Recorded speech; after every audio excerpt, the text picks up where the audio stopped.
अस्सलाम वालेकुम वरहमतुल्लाहि वबरकातुहू। प्यारे दोस्तों, अगर अभी तक आपने हमारे चैनल को सब्सक्राइब नहीं किया तो चैनल को सब्सक्राइब कर ले और ऑल के बटन पर क्लिक कर दे ताकि हमारी आने वाली वीडियो का नोटिफिकेशन आपको मिलता रहे। ये बेचैनियां, ये बेकरारियां, ये परेशानियां, ये मुसीबतें, ये तकलीफें, ये सब गुनाह है। गुनाहों की वजह से जितनी कसरत के साथ खताएं होती रहेंगी, इंसान उतना ही ज्यादा बेचैन होता रहेगा।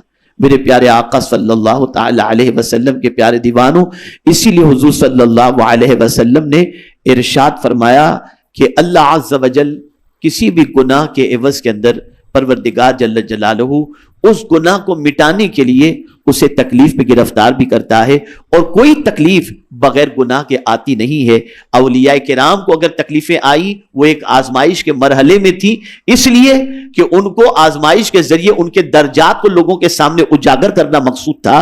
और आम इंसानों पर जो तकलीफें आती हैं, वो तकलीफें उसके गुनाह की वजह से आती हैं। मा असाबका मिन मुसीबतिन फबिमा कसबत ऐदीकुम व याफु अन कसीर। जो मुसीबतें तुम्हें पहुंचती हैं वो तुम्हारे हाथों की कमाई है। अब होना क्या चाहिए मुसीबतें पहुंचे तो? हमारे यहां जो सिस्टम है वो क्या है, हम खुद को देखते नहीं। तवज्जो चाहूंगा इस जुमले पर आपकी। अगर मुसीबतें आती हैं तो हम खुद को नहीं देखते, हम दूसरों को देखते। उसने कुछ कर दिया होगा, उसने ये किया होगा, कभी हमने क्या किया ये भी हमने देखा। कभी हमने ये गौर करने की कोशिश की कि हमारी खताएं कितनी हैं, हमसे लग़ज़िशें कितनी हुई। ए रसूल आज़म सल्लल्लाहु ताला अलैहि वसल्लम के दीवानों, जरूरत इस अम्र की है कि जब कोई तकलीफ आए अलर्ट हो जाओ कि ये तकलीफ शायद मेरी किसी खता की वजह से है, और उसी वक्त अल्लाह की बारगाह में तौबा करो। मेरे उस्ताद गिरामी हुज़ूर रईसुल मुफस्सिरीन बड़ी प्यारी बात फरमाते मौलाना, जब तबीयत बहुत ज्यादा बिगड़ती है ना, तो मैं कसरत से इस्तिग़फ़ार और दुरूद शरीफ शुरू कर देता हूं। कसरत से इस्तिग़फ़ार और दुरूद शरीफ शुरू कर देता हूं, और कुछ देर के बाद मेरी तबीयत संभल जाती है। इसलिए कि इस्तिग़फ़ार की वजह से अल्लाह गुनाहों को माफ फरमा देता है, और तकलीफें आती हैं गुनाहों की वजह से। और हर इंसान खता का पुतला है, उससे कोई ना कोई छोटी बड़ी गलती सरजद हो ही जाती है, और इस्तिग़फ़ार उसके लिए अमान है।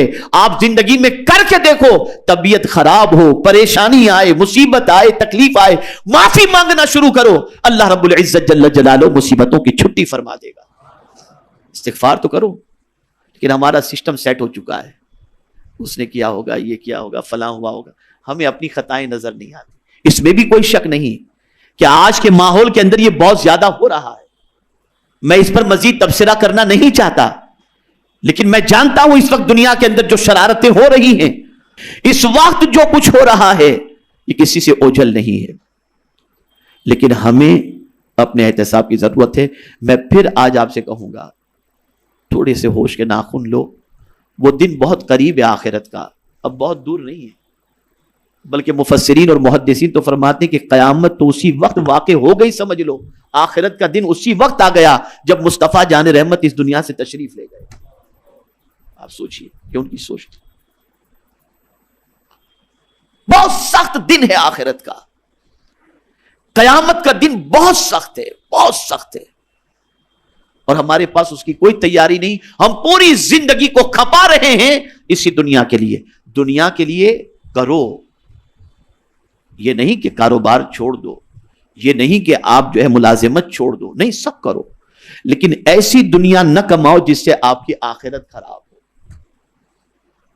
ऐसी दुनिया न कमाओ, दुनिया को सवारी बनाओ, उस सवारी पर सवार होकर आखिरत का सफर तय करो। दुनिया को दिल में न बसाओ, दिल में न बसाओ। बहुत सख्त हालात हैं इस वक्त,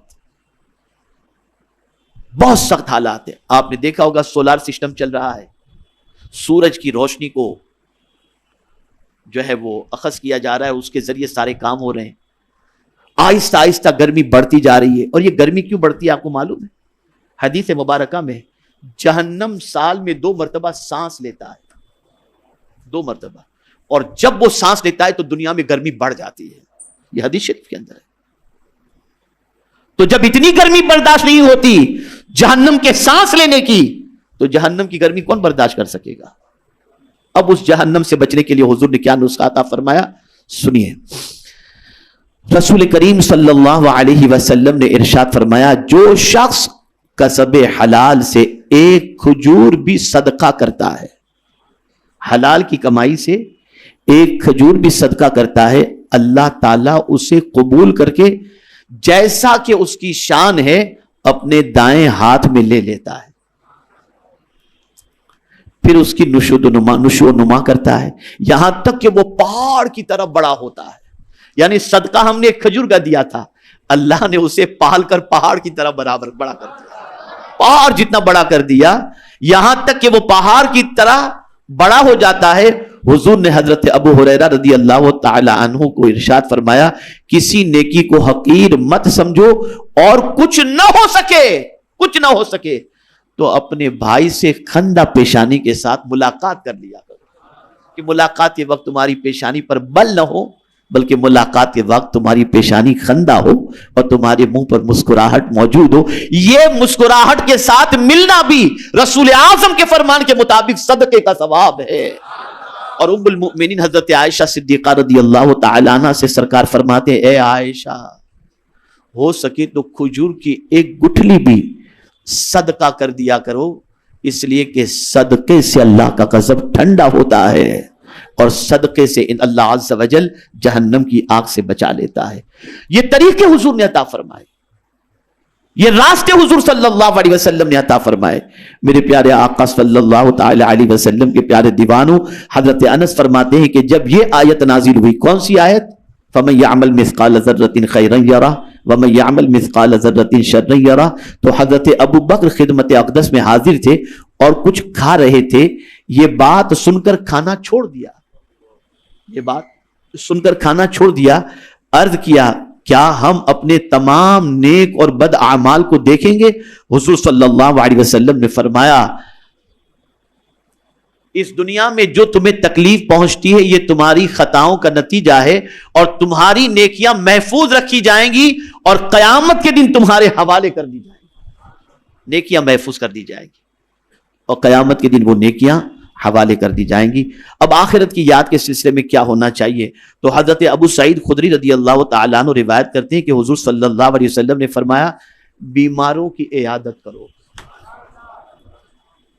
और बीमारों की इयादत से दुनिया की मोहब्बत कम होती है। और दूसरी बात हुजूर सल्लल्लाहु अलैहि वसल्लम ने फरमाया, जनाजों के साथ चलो, जनाजों के साथ चलो, तुम्हें आखिरत, ये चीजें तुम्हें आखिरत की याद दिलाएंगी। किसी दाना के बारे में मज़कूर है कि उन्होंने जनाजे के पीछे चलते लोगों को मैयत पर रहम खाते हुए देखा। यानी एक बंदे का इंतकाल हो गया, लोग जनाजे में हैं, तो मरने वाले के ऊपर बेचारा ऐसा था, ये था, अल्लाह इसकी मगफिरत फरमाए, होता है ना, आप देखते हैं ये सारी चीजें होती हैं। तो एक अल्लाह के वली जो है, उन्होंने देखा कि जनाजे के साथ चलने वाले मरने वाले पर रहम खा रहे हैं, तो अब वो अल्लाह वाले ने क्या कहा, जरा गौर से सुनिए। तो वो अल्लाह वाले फरमाने लगे, काश तुम अपने आप पर रहम खाते, यानी मरने वाले पर रहम खाने वालों, जरा तुम अपने आप पर रहम खाते तो ये तुम्हारे लिए बेहतर होता। बहरहाल जो दुनिया से चला गया, अब देखिए वजह बयान कर रहे हैं कि खुद पर रहम क्यों खाना है, मरने वाले पर रहम खाने वालों खुद पर रहम खाओ, इसलिए कि मरने वाला तो इस दुनिया से चला गया, लेकिन जाते जाते 3 मरहलों से गुजर चुका, लेकिन तुम पर तो ये 3 मरहले बाकी हैं। पहला, फरमाते मलकुल मौत को देखने के मरहले से गुजर गया, यानी ये मरने वाला मलकुल मौत को देख लिया। और याद रखें, रूह कब्ज करने वाले फरिश्ते को अगर बंदा देख ले, अल्लाह अकबर, उसके अंदर ताकत नहीं है उसकी बर्दाश्त करने की। रूह कब्ज करने वाले फरिश्ते को, वक्त नहीं कि मैं इस पर तफसील से हजरत इब्राहिम अलैहिस्सलाम का वाकया पेश करूं, लेकिन इतना समझ लें कि जब गुनहगार की, फासिक फाजिर की और मुनकिरीन की रूह को कब्ज करने वाला मौत का फरिश्ता जब पहुंचता है, तो सिचुएशन क्या होती जानते हैं? देग की तरह उसकी आंखें होती हैं, सियाह चेहरा होता है, दराज कद होता है, सिर्फ उसको आदमी देख ले तो इससे बड़ा अजाब उसके लिए कोई दूसरा नहीं होता। ये कैफियत होती है। तो बुजुर्ग फरमाते मलकुल मौत को उसने देख लिया, موت کا ذائقہ بھی اس نے چکھ لیا. ہم نے تو ابھی تک نہیں چکھا نا, آپ نے نہیں چکھا. مرنے والے پر آپ رحم کھاتے ہو, خود پر رحم کھائیں کہ وہ تو موت کا ذائقہ چکھ لیا. اور موت کا ذائقہ کیا ہے جانتے ہیں آپ؟ فرمایا گیا اگر کسی انسان کے جسم پر 300 تلواروں کا وار کیا جائے تو جتنی تکلیف نہیں ہوتی اتنی تکلیف جسم سے روح کے نکلتے وقت ہوتی ہے. اور کبھی آپ نے سوچا جانور کو ذبح کیا جاتا ہے تو وہ پیر پھڑ پھڑاتا ہے, کبھی اٹھ کے بھاگتا بھی ہے, لیکن کسی انسان کو مرتے وقت آپ اٹھ کر بھاگتا ہوا نہیں دیکھیں گے, اس لیے کہ اللہ پہلے ہی اس کی ٹانگوں سے روح نکال لیتا ہے کہ بندے تو بھاگ کر کہیں جا بھی نہیں سکتا, اور نہ وہ اپنی کیفیت بتا پاتا ہے کہ مجھ پر کیا بیت رہی ہے, یہ بھی نہیں بتا پاتا. تو وہ بندہ تو جو مرنے والا ہے وہ موت کا ذائقہ بھی چکھ لیا. اور تیسری بات, اللہ اکبر اللہ اکبر اللہ اکبر, وہ یہ ہے کہ اس کا خاتمہ تو حسن ظن کے اعتبار سے ایمان پر ہو چکا. ہمیں تو یہ بھی نہیں معلوم کہ ہمارا خاتمہ کس پر ہوگا. اے رسول اعظم صلی اللہ علیہ وسلم کے دیوانوں, ہوش کے ناخن لو. میں یہ نہیں کہتا کہ زمین پر جتنی زندگی ہے اللہ عز و جل نے عطا فرمائی اور جو ذمہ داریاں ہمارے سروں پر اللہ نے رکھی ہیں ان ذمہ داریوں سے آپ سبکدوش ہو جائیں یا ہم سبکدوش ہو جائیں اور ہم اس کی فکر نہ کریں. ہم ضرور سب کی فکر کریں لیکن فکر آخرت سے غفلت نہ برتیں. کیا تیاری ہے ہمارے پاس آخرت کی؟ ہے کچھ تیاری؟ ذرا سوچو آپ, کیا بھیجا ہے ہم نے آخرت کے لیے؟ کیا تیاری کی ہے ہم نے آخرت کے لیے؟ ہمارے پاس تو کچھ بھی نہیں. میرے پیارے آقا صلی اللہ تعالی علیہ وسلم کے پیارے دیوانوں, یہ بڑا تفصیلی موضوع تھا جس پر مجھے آج سیر حاصل گفتگو کرنی تھی, لیکن آپ کے دل و دماغ کو منور و مجلہ کرنے کے لیے انشاءاللہ آئندہ ہفتے کو سرکار صلی اللہ علیہ وسلم نے پہلا اور دوسرا خطبہ مسجد نبوی شریف میں جو دیا تھا وہ خطبہ میں آپ کو سناؤں گا انشاءاللہ, تاکہ آپ محسوس کر سکیں کہ حضور صلی اللہ علیہ وسلم نے اپنے پہلے خطبے کے اندر اپنے صحابہ کو کیا نصیحت فرمائی, دوسرے خطبے کے اندر صحابہ کو کیا نصیحت فرمائی. ہم یہ ساری چیزیں بھول چکے ہیں, فراموش کر چکے ہیں. ایک آیت عرض کر کے میں اپنی گفتگو کو ختم کرتا ہوں. جانتے ہیں قیامت میں کیا ہوگا؟ لِكُلِّ امْرِئٍ مِّنْهُمْ يَوْمَئِذٍ شَأْنٌ يُغْنِيهِ. قیامت کے دن آدمی ایک دوسرے سے بے نیاز ہو جائے گا, کسی کی پرواہ نہیں ہوگی. یہ کون وہ کون, یہ بھائی یہ بیٹا یہ ماں یہ باپ یہ بیوی یہ بچہ, کسی کی پرواہ نہیں ہوگی. کوئی کسی کا نہیں ہوگا وہاں پر, سب ساتھ چھوڑ دیں گے ایک دوسرے کا. یہ قیامت کی سچویشن ہے. اور میں یہ موضوع صرف اس لیے آج لے کر کے آیا کہ میں محسوس کر رہا ہوں کہ دنیا کی بساط جو ہے اور دنیا کی سچویشن جو ہے بڑی تیزی کے ساتھ ختم ہونے کی طرف بڑھ رہی ہے, اور ہماری سوچ صرف دنیا کی طرف بڑھ رہی ہے, اور آخرت سے غفلت کے ہم شکار ہو چکے ہیں. اتنے شکار آخرت سے غفلت کے ہو چکے ہیں کہ ہمیں جیسے مرنے کا اور آخرت کا خیال یا اس کی یاد یا اس کی تیاری کے بارے میں کچھ ہے ہی نہیں اور کوئی فکر ہے ہی نہیں. تو اے رسول اعظم صلی اللہ علیہ وسلم کے دیوانوں, اللہ عز و جل کی بارگاہ میں دعا ہے کہ رب قدیر جل جلالہ سب سے پہلے مجھے اپنی آخرت کے لیے کچھ کرنے کی توفیق نصیب فرمائے, اور پروردگار اسی طریقے سے آپ سب کو بھی آخرت کی تیاری کی فکر کرنے کی توفیق نصیب فرمائے. اور میرے پیارے آقا صلی اللہ علیہ وسلم کے پیارے دیوانوں, صدقہ کثرت سے دیا کرو, اور یاد رکھیں نیکی ذرہ بر اگر کریں گے تو یہ نیکی بھی ہمیں دکھائی جائے گی, اور گناہ اگر ذرہ برابر کریں گے تو یہ گناہ بھی دکھایا جائے گا. اور کوئی راز اللہ سے ہمارا پوشیدہ نہیں, قیامت میں سارے راز کو کھول دیا جائے گا. اس لیے اللہ سے ڈریں ظاہر و باطن میں. اللہ رب العزت جل جلالہ ہم سب پر کرم کی نظر فرمائے. اور میں گزارش کروں گا جیسے آج آپ تشریف لائے ہیں آئندہ ہفتے بھی آپ. میرے پیارے آقا صلی اللہ تعالیٰ علیہ وسلم کے پیارے دیوانوں, امید ہے آپ کو یہ بیان پسند آیا ہوگا.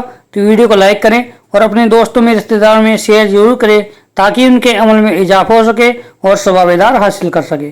اور اگر آپ نے ابھی تک ہمارے چینل کو سبسکرائب نہیں کیا تو چینل کو سبسکرائب کر لیں اور آل کے بٹن پر کلک کر دیں, اور ہمیں کمنٹ کر کے ضرور بتائیں آپ کی ویڈیو کیسا لگا. تو ملتے ہیں اگلی ویڈیو میں. السلام علیکم ورحمۃ اللہ وبرکاتہ.